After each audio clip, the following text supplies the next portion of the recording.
Isang magandang araw everyone. Ngayong araw po ay tinugtungan po natin ng ating isang series na ginagawa ngayon. Paano uunlad ang isang magsasaka series. Part 2 na po tayo. Pero pag-uusapan pa rin natin monocrop. Yung pinag-usapan natin na una ay monocrop, it's about rice po. Pero ngayong araw, pag-uusapan po natin lakatan. Anong pinagkakaiba ng lakatan na monocrop sa rice? Pero bago po natin pag-usapan yan, kung bago ka pa lang sa channel ko, paki-like naman po, comment, share, and subscribe. At huwag kalimutang i-hit ang ating button bell para ma-notify po kayo sa ating mga bagong upload. Ayun po mga kasaka, ka-agri all over the world, all over the Philippines. Yun po, pag-uusapan po talaga natin ito ngayong monocrop between rice and lakatan na po tayo. Explanatory po ito, difference between the two. Yung rice po, kahit mag monocrop po tayo, tinatawag po talaga yung cash crop. Pero yung lakatan po natin kaya po nito, tinatawag po itong semi-permanent crop. Ano ba naman yung tinatawag nating cash crop? Yung cash crop po ay yung mga tanim natin na mabilis lang. Within 4 months, ani ka na. Pero hindi pa po yun yung mga pinaka-fast crop. Yung mga mas mabilis po talaga yung mga leafy vegetables natin. Gaya po ng mga pichay, lettuce, isang buwan kalahati lang harvest na po yan mga kasaka. Cash crop po hanggang 4 months, matatawag pa silang cash crop. Kaso lang, yung pinagkaiba nito sa cash crop at sa permanent crop, ganito po yon. Pag nag-cash crop po tayo, pagkatapos po ng anihan, babalik na naman po tayo sa umpisa. Magtatanim, magtawag araruin na naman natin. Yung lupa natin ano na naman, balik na naman sa puno. Iko-condition na naman natin or magpa-platting na naman tayo o magkakanal na naman tayo ng bago. Yung iba lang bisis araruin pa yan, farrow. Ganun po. Pabalik-balik, bigay ka ng bagong seedlings, bigay ka ng bago, lahat-lahat po nag-uumpisa po sa bago. Yun yung pinagkaiba ng cash crop. Pero yung permanent crop po kasi, pag itinanim mo, gaya po ng lakatan, you can replant after 3 to 5 years. Yun po kahaba. Kahit nga sa akin ay replant po tayo after 6 years. Yun yung pinakamahaba pag alam mong mag-control yung mga mga sakit niya at saka paano mo gawa ng paraan yung mga pagre-rehab. Pwede po hanggang doon. So hindi ka po babalik doon sa umpisa na naman. Grabing trabaho. Kaya yun yung pinagkaiba. Yung isang pinagkaiba nila, yung cash crop po, syempre mabilis po harbisan. Yung pinakamaganda na pakinggan sa mga farmers, mabilis po harbisan. Pero itong ating lakatan, it takes 10 months to 1 year bago ka mag-harvest. Yun, kung magaling, maganda ang pagpapalaki mo. Pero pag hindi ka po marunong dito, hindi mo alam technology dito, abutin ka po ng 2 taon, minsan hindi ka pa makapag-harvest dito sa lakatan. Pag tinanim mo lang at pinabayaan at sa kamwat may na lang po. Yun po yung pinagkaiba nila. Pero pag alam mo technology dito, after kang magtanim po nito, within 1 year makakapag-harvest ka po until 5 years. Harvest lang po doon, maintenance, management, replacement, pero continuous po yung harvesting. Hindi ka pag mag-uumpisa sa pagtanim na naman ulit, ganito na naman ulit, ganyan na naman ulit. Kaso mahaba-haba lang, it takes 1 year bago ka mag-replant. Yun yung pinagkaiba nitong lakatan sa palay. Pero sa totoo lang po, pag ako yung pinagpapipili ninyo between rice and lakatan po, hindi ko na po pagpapalit itong lakatan sa rice pag sa monocrop na design po ng pagtatanim. Well, in fact, nag-i-integrate na po tayo dito. Hindi po talagang monocrop na. Pinag-iisipan na natin na mag-diversify na rin kahit na may lakatan. Yun po yung pinagkaibang isa pa. Yung isang pinagkaiba pa nila na napakalaking diferensya po net income sa yield. Yun po, net income pagdating sa yield ng ating lakatan. Compare po sa isang season ng palayan at sa isang season ng lakatan mga ka-agree, Ewan ko sa inyo, maniwala kayo sa hindi. Lakatan is 10 times. Yun po, tama po narinig nyo. 10 times higher in net income yield just in one season.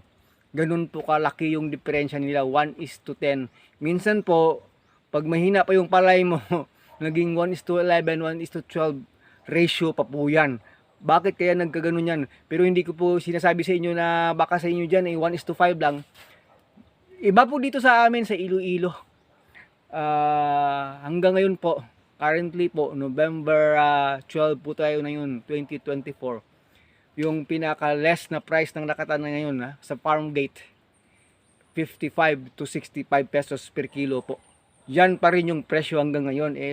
Baka dyan sa Mindanao area, sa ibang area ng ating bansa, hindi ganun yung presyo. Pero dito po sa amin, ganun po pa rin presyo.